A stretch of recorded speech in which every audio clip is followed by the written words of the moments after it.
Baik, pada kesempatan yang kali ini kita akan kuliah online tentang konsep tumbuh kembang ya.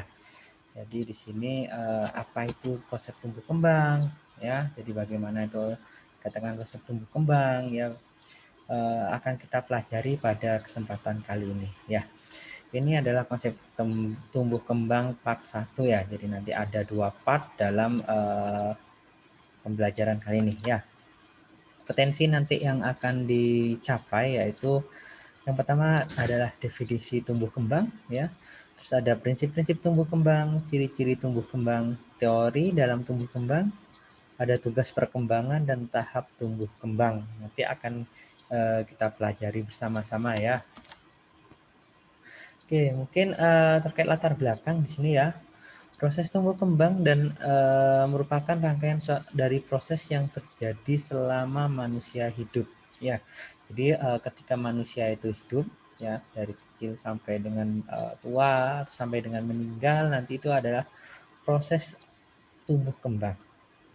Nanti akan kita jelaskan dulu. Kenapa kok bisa terus berproses? Ya, padahal kita terkadang udah sampai usia 20, physically kita tetap misalnya nggak tambah tinggi ya, tapi kan bisa yang lain gitu ya, perkembangannya pasti juga bisa berbeda, nanti akan kita bahas nanti ya. Terus setiap individu mengalami proses ini dan bervariasi antar individu. Ini yang perlu digarisbawahi adalah bervariasi ya. Bervariasi di sini antara individu A dan individu B tidak sama walaupun usianya sama, mekanisme copingnya, kalau coping ya itu yang berbeda ya, istilahnya usianya sama, misalnya kerja di tempat sama, misalnya dapat stresor yang sama, itu pasti beda nanti terkait copingnya ya. Terus terkait kemajuan maupun hambatan dalam proses ini akan mempengaruhi terkait status kesehatan. Itulah kenapa kita pelajari ini, karena ujung-ujungnya juga nanti bisa berpengaruh terhadap status kesehatan nantinya. Apa itu tumbuh kembang? Ya, kita pelajari tumbuh. Tumbuh itu apa sih? Ya ini ya, kalau kita bahas tumbuh, yaitu penambahan ukuran secara fisik ya, bisa berat badan, tinggi badan, ukuran tubuh, yaitu dikatakan tumbuh. Kembang, nah ini yang nanti akan lebih banyak ya. Nah ini ya, penambahan kemampuan kognitif, motorik halus dan kasar, ada emosional, bahasa dan sosial itu akan berkembang. Dan inilah kemampuan yang berkembang ini yang nanti akan dialami oleh manusia sepanjang hidupnya nanti ya. Maturasi atau perkembangan menuju dewasa ya, di sini ya adalah proses tumbuh kembang yang komplit. Individu mungkin meninggalkan perilaku lama, mengadaptasi perilaku baru. Nah, ini ada konsep perubahan ya pasti. Kalian akan mengalami itu ya, yang mana dulunya masih SMA, sekarang udah kuliah, pasti ada yang berubah. Pasti ada adaptasi perilaku baru ya. Ada juga namanya periode kritis, ya, yang mana putaran spesifik waktu selama lingkungan ya memiliki dampak paling besar pada individu. Lingkungan mana yang memiliki dampak pada kalian saat ini? Nah, itulah yang dapat mempengaruhi tumbuh kembang kalian. Ya. Pada masa ini membutuhkan stimulasi untuk mencapai tumbuh dan kembang. Stimulasi di sini adalah banyak sekali ya, bisa dari coping, bisa stimulasi dari dalam ataupun dari luar. Ya, itu juga bisa mempengaruhi dalam mencapai tumbuh kembang di sini. Ya. Oke nih ya, tumbuh kembang perlu dimonitor dan distimulasi ya. Ya, supaya apa? Mencapai tugas tumbuh kembang dan tidak mengalami gangguan pada tumbuh kembang di sini ya. Proses tumbuh kembang sangat terkait dengan faktor kesehatan. Bisa pada anak yang sehat dapat diharapkan terjadi proses tumbuh kembang yang optimal. Ya, itulah kenapa tumbuh kembang itu memang paling optimal pada masa-masa pertumbuhan atau pada masa anak. Tahap awal kehidupan manusia terutama pada masa balita, lah ini ya balita ya, bayi 5 tahun sini merupakan masa yang kritis. Ya, dikatakan kritis ini yang akan menentukan kemampuan intelektual, sikap, nilai dan pola perilaku seseorang di kemudian hari. Itulah kenapa di usia ini benar-benar harus dididik, ya dibina dan istilahnya harus benar-benar diperhatikan. Ya. Pada masa produktif ini, tumbuh kembang anak baik fisik, mental, dan sosial akan terwujud bila mendapatkan stimulasi dan perawatan yang tepat. Nah, itu yang harus dilakukan nanti ya.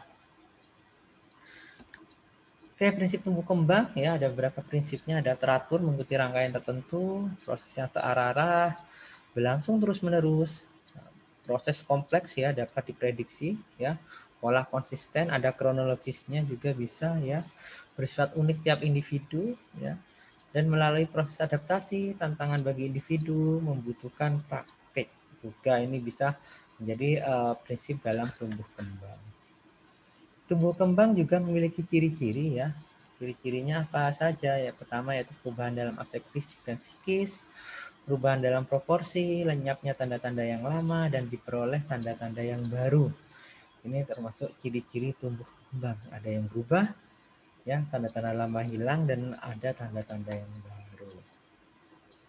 Ini faktor apa saja sih yang mempengaruhi tumbuh kembang? Ya, yang pertama ada namanya faktor genetik, ya, yaitu kemampuan anak yang merupakan ciri khas yang diturunkan dari orang tuanya. Apakah mungkin? Mungkin sekali. Ya, ini terkait faktor gen, ya, genetik, ya.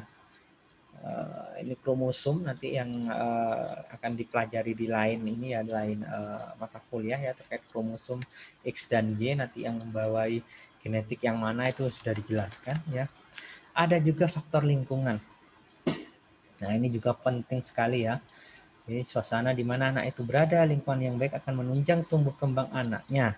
Sebaliknya, lingkungan yang kurang baik dapat menghambat tumbuh kembang dari si anak tersebut. Nah, itulah kenapa sangat pengaruh sekali terkait faktor lingkungan ini. Ya, kebutuhan dasar dari tumbuh kembang, ya, itu apa saja ya? Pertama yaitu kebutuhan fisik, biomedis ya, atau di sini dikenal dengan asuh. Ya, yang terdiri dari apa saja sih? Nah, di sini ada pangan untuk gizi, perawatan kesehatan dasar seperti apa?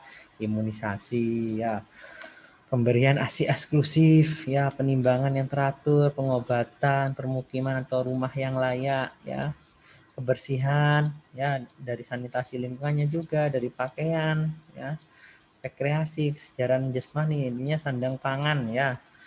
Di sini ya, sandang pangan papan ini istilahnya masuk ke dalam kebutuhan fisik biomedis atau ASU. Ada juga namanya ASIH atau kebutuhan emosional atau kasih sayang. Nah, ini ya. Jadi kasih sayang dari orang tua akan menciptakan ikatan yang erat dan kepercayaan dasar untuk menjamin tumbuh kembang yang selaras. Ini yang dikatakan oleh dengan ASIH ya. Terus juga ada yang namanya ASAH ya, yaitu kebutuhan akan stimulasi mental, yaitu mengembangkan perkembangan kecerdasan, kemandirian, kreativitas, agama, kepribadian, moral, etika, dan produktivitas. Ya, itu juga bisa mempengaruhi terkait kebutuhan dasar dalam tumbuh kembang nanti ya. Ini kalau kita lihat dari bagannya ya, anaknya sehat dan bahagia, harapannya tumbuh kembang yang optimal ya. Kalau asuh di sini ya ada pangan, sandang, papan tadi yang sempat saya singgung ya. Kalau asih di sini ya ada kasih sayang, rasa memiliki atau dimiliki ya, ada hubungan yang membahagiakan, ada juga yang asah atau stimulasi di sini ya, kemandirian, bergaul, motorik halus, motorik kasar ya, bernalar, berbahasa dan sebagainya. Ya, ini adalah bagan yang menghubungkan terkait tumbuh kembang yang optimal ya antara asuh, asih dan asah ya. Di sini ada 4 parameter yang menilai perkembangan anak ya. Yang pertama adalah gerakan motorik kasar, pergerakan dan sikap tubuh. Nah, itu juga bisa menjadi parameter ya. Ada juga gerakan motorik halus ya, seperti menggambar, memegang suatu benda ya, intinya yang menggunakan motorik halus ya. Ada juga bahasa ya, seperti kemampuan merespon suara, mengikuti perintah atau berbicara spontan. Nah, ini termasuk parameter menilai perkembangan anak. Ada juga kepribadian atau tingkah laku, bersosialisasi dan berinteraksi dengan lingkungannya. Ini juga bisa dinilai ya. Perkembangannya anak itu termasuk baik, cukup, ataupun kurang optimal nanti ya. Bagaimana cara atau upaya meningkatkan tumbuh kembang ya?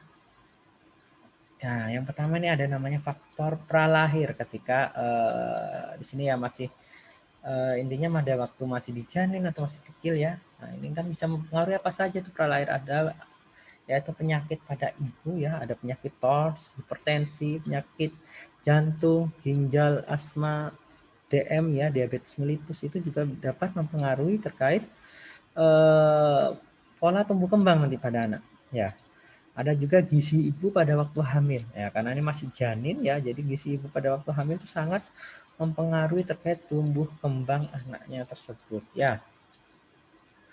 Kalau yang setelah lahir ya, jadi hampir mirip ya, ada yang pertama gizi ya, kesehatan anak, imunisasi ya, ada stimulasi ya, atau dari lingkungan, sanitasi, kebersihan ya, rumah dan juga keluarga. Nah, ini sangat mempengaruhi terkait tumbuh kembang ya. Tanggung jawab melindungi anak. Siapa yang berkewajiban untuk melindungi anak?